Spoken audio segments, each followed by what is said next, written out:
पवन सिंह की आवाज में सरस्वती वास करती हैं, सरस्वती के वरद पुत्र। आवाज ऐसी कि किसी को भी सम्मोहित कर ले। मैं दूर दूर तक उनकी आगे पीछे कोई नहीं। कहने को तो कोई कुछ भी कह ले, लेकिन ये सच है कि कई किलोमीटर ऊपर, कई किलोमीटर नीचे, कई किलोमीटर दाएं, कई किलोमीटर बाएं, पवन सिंह को भोजपुरी में अभी तक कोई भी सिंगर न छू पाया है और पता नहीं आगे छू पाएगा कि नहीं। दूर दूर तक उनकी आगे पीछे कोई नहीं।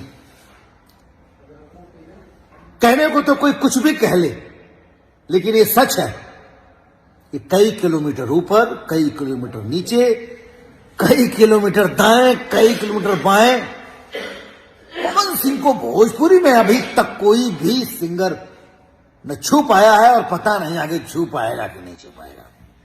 ये कसीदे में चापलूसी में नहीं पढ़ रहा हूं, ये कसीदे में इसलिए पढ़ रहा हूं क्योंकि वो व्यक्ति डिजर्व करता है। 2023 आपके लिए सुनहरा हो।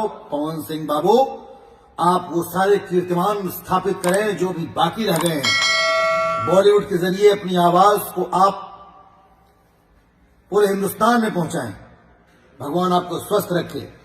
आप मुझे प्यार से मामा कहते हैं और मामा भांजे का रिश्ता ऐसा बना कि हमारे और आपके बीच में झगड़ा भी हो, झंझट भी हो, लेकिन वो न जाने क्यों एक ऐसा कौन सा लगाव है जो कभी एक दूसरे को आमने सामने लाके खड़ा कर देता है। और जब आमने सामने खड़ा हो जाते हैं तो सारे गिले शिकवे दूर हो जाते हैं। मैं आपको बहुत मोहब्बत करता हूं। लव यू भगिना। भोलेनाथ वो अनाथ कैसी हुई तोरे ऊपर झंझावात कितनो आवे गुरुदेव। भगिना तू चिंता मत करिया, तोरे साथे भोले बाबा हुए और तुहार घंटा कुछ ना बिगड़ी। बस ऐसे हिलावत रहा, गाना के माध्यम से, अपने अभिनय के माध्यम से हिलावत रहा।